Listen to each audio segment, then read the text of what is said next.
तो नमस्कार, good morning, सुप्रभात मेरे प्यारे बच्चों। मैं आज आपके सामने विज्ञान विषय के अंतर्गत एक महत्वपूर्ण टॉपिक को लेकर आया हूं जो कक्षा 10 के विद्यार्थियों के लिए अत्यंत महत्वपूर्ण है।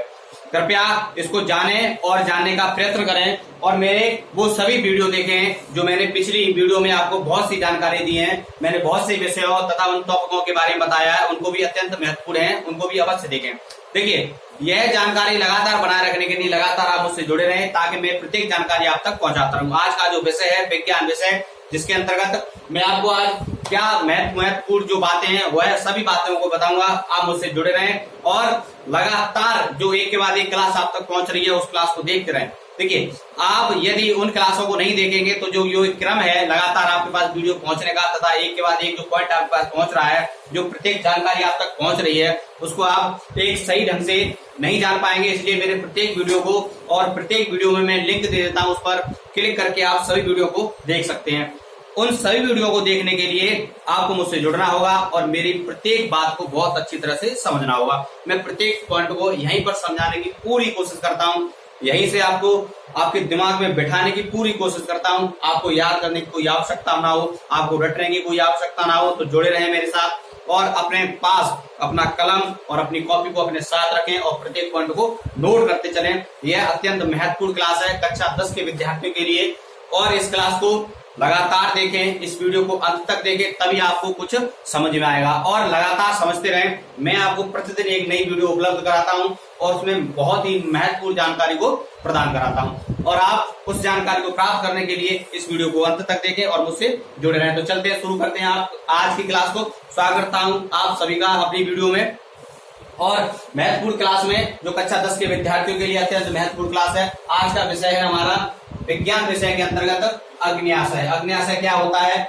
इसका क्या कार्य क्या होता है, मैं सब आपको आज इस वीडियो में बताऊंगा। लगातार मुझसे जुड़े रहे। देखिए, ये मैंने एक चित्र बनाया है, ये क्या है और ये क्या है, इसके बारे में विस्तृत रूप से जानेंगे कि इसका जो अग्न्याशय है वह क्या होता है, उसका कार्य क्या होता है। आज हम इस पर विशेष रूप से चर्चा करेंगे और आपको यही मैं पूरी तरह से समझा दूंगा और आपको कोई भी रटने की आवश्यकता नहीं पड़ेगी। इसके लिए आप लगातार मुझसे जुड़े रहें और उस जानकारी को सभी को प्राप्त करते रहें। चलिए शुरू करते हैं आज की क्लास। आज की क्लास का मुख्य विषय है अग्न्याशय, जिसको बोलते हैं पैनक्रियास। देखिए, आमाशय के ठीक पीछे एक अग्न्याशय नाम की एक बड़ी ग्रंथि होती है। जो हमारा आमाशय होता है, उस आमाशय के ठीक पीछे एक अग्न्याशय नाम की बड़ी ग्रंथि होती है। कैसी?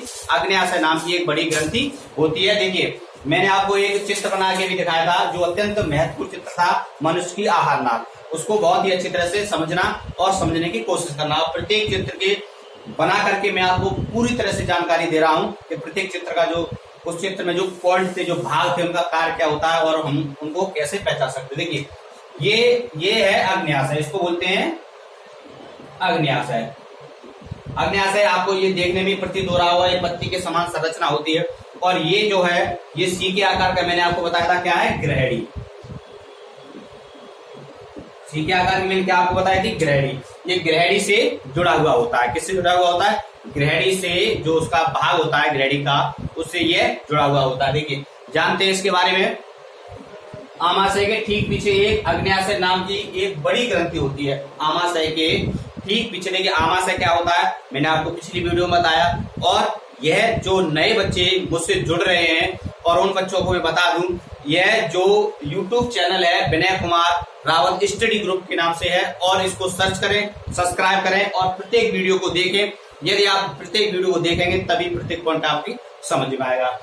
इसकी जो लंबाई होती है वो 18 सेंटीमीटर होती है। जो अग्न्याशय जो होता है उसकी लंबाई कितनी होती है? 18 सेंटीमीटर। इसकी जो लंबाई होती है वो 18 सेंटीमीटर होती है तथा इसकी जो चौड़ाई होती है वो 4 सेंटीमीटर होती है। अग्न्याशय की जो लंबाई होती है वो कितनी होती है? 18 सेंटीमीटर। अग्न्याशय की जो लंबाई होती है उसकी लंबाई कितनी होती है? 18 सेंटीमीटर होती है तथा इसकी चौड़ाई जो होती है वो कितनी होती है? 4 सेंटीमीटर।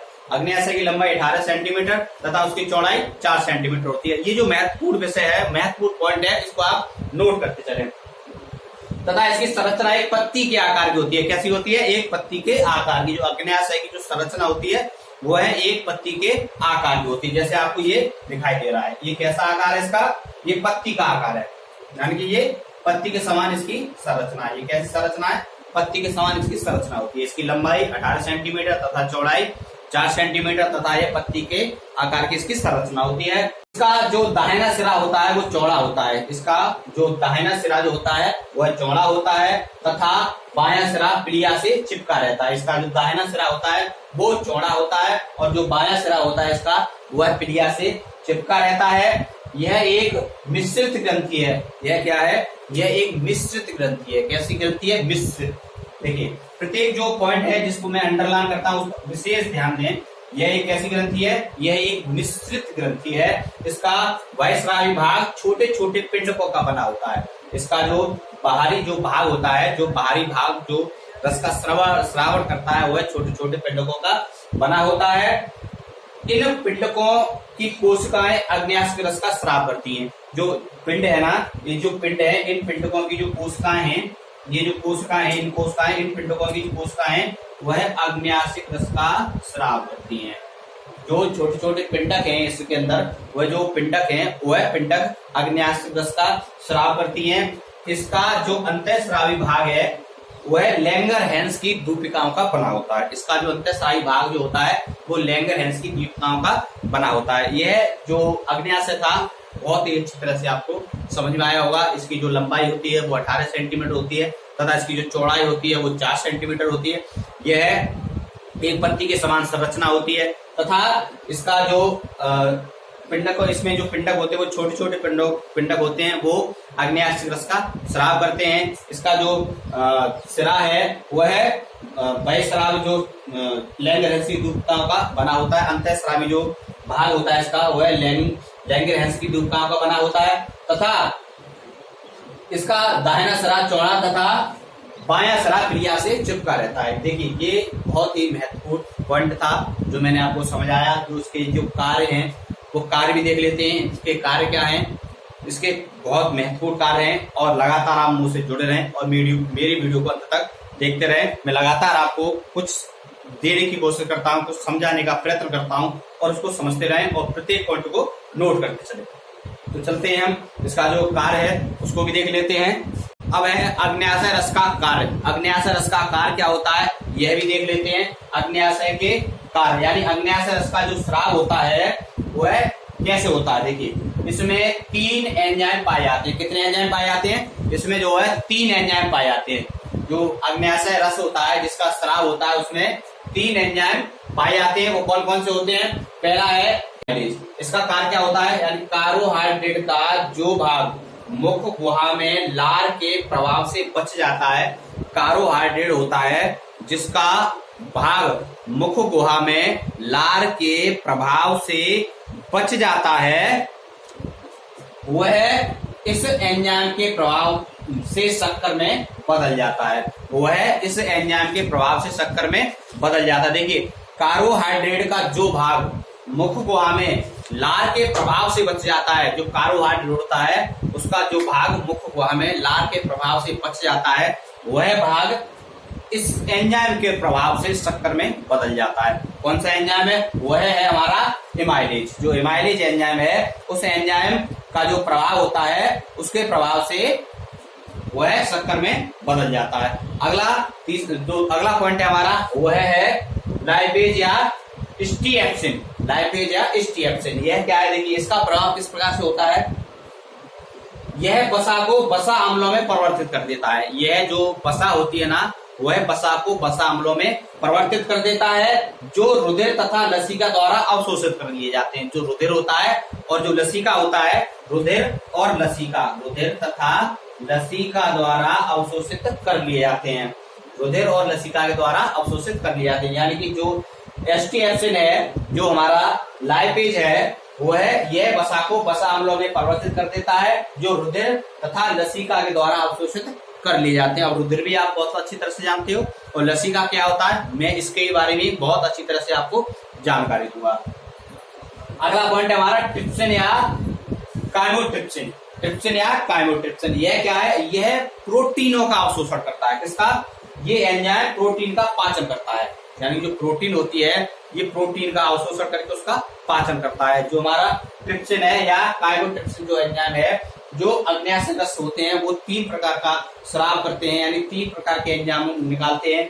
पहला होता है एमाइलोक्सिन या इमाइलेज, दूसरा होता है लाइपेज या एस्टिएक्सिन और तीसरा होता है ट्रिप्सिन या काइमोट्रिप्सिन। ये 3 प्रकार के एंजाइम है जो भोजन को पचाने में अत्यंत महत्वपूर्ण है। यानी पहला वाला मैंने आपको समझाया, जो मुखौगा में कार्बोहाइड्रेट का जो भाग लार के प्रभाव से बच जाता है वो है यह एंजाइम, उसमें शक्कर में इसको परिवर्तित कर देता है। दूसरा है जो हमारा लाइपेज है, यानी जो यह वसा को वसा अम्लों में परिवर्तित कर देता है, जो हृदय तथा लसिका इसका अवशोषण कर लेते हैं। तीसरा है ट्रिप्सिन, ये एंजाइम प्रोटीन का पाचन करते हैं, यानी जो एंजाइम होते हैं वो प्रोटीन का पाचन करते हैं। तीनों प्रकार के जो एंजाइम थे जो अग्न्याशय में पाए जाते हैं, अग्न्याशय जिन अग्न्याशय रस का स्राव करता है उसमें 3 प्रकार के एंजाइम होते हैं जो पाए जाते हैं। मैंने आपको बहुत ही विस्तृत तरीके से बताए और उम्मीद करता हूँ ये आपको अच्छी तरह से समझ में आए होंगे।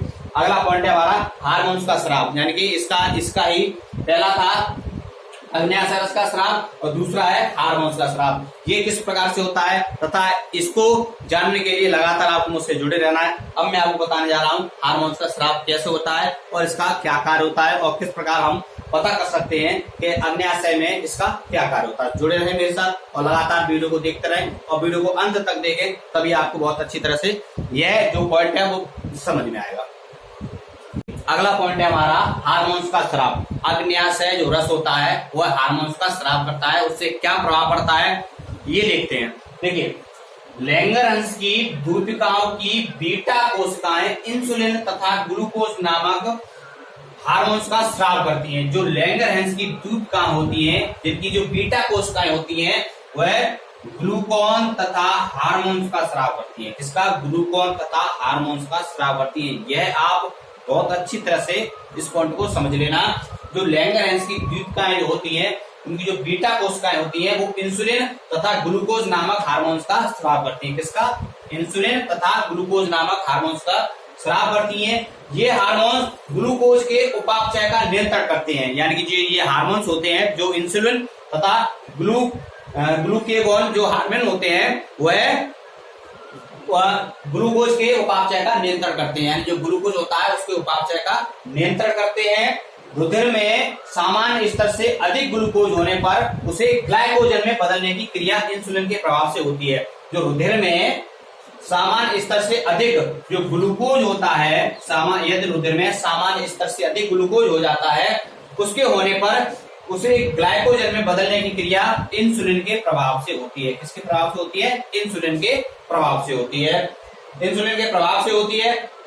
यदि देखिए, यदि अग्न्याशय ग्रंथ से इंसुलिन कम बनने लगता है, यदि जो अग्न्याशय ग्रंथि जो होती है उससे यदि इंसुलिन कम बनने लगता है तो रुधिर में ग्लूकोज की मात्रा बढ़ जाती है। यदि अग्न्याशय ग्रंथि में इंसुलिन की मात्रा कम बनने लगे तो रुधिर में ग्लूकोज की मात्रा बढ़ जाती है। उससे क्या होता है?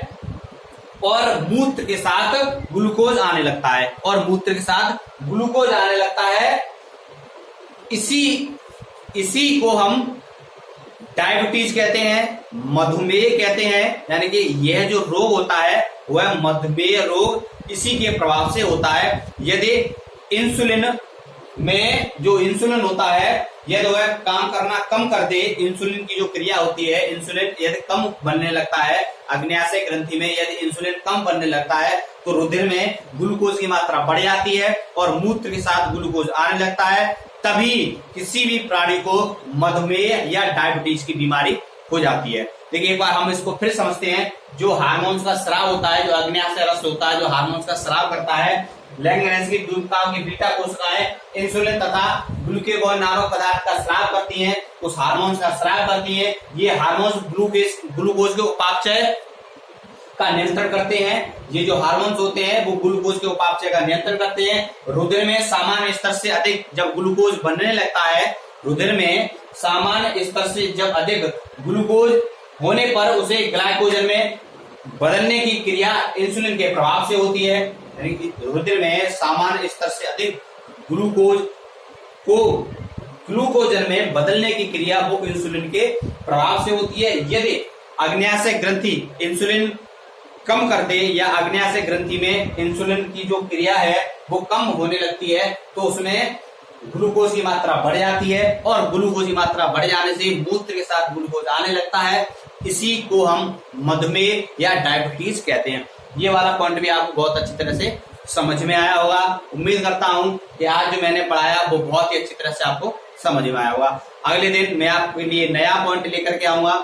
मुझसे जुड़े रहें और सारी जानकारी को प्राप्त करते रहें। यदि आपको आज का वीडियो पसंद आया हो तो लाइक करें, ज्यादा से ज्यादा वीडियो को शेयर करें, ज्यादा से ज्यादा वीडियो को सब्सक्राइब करें।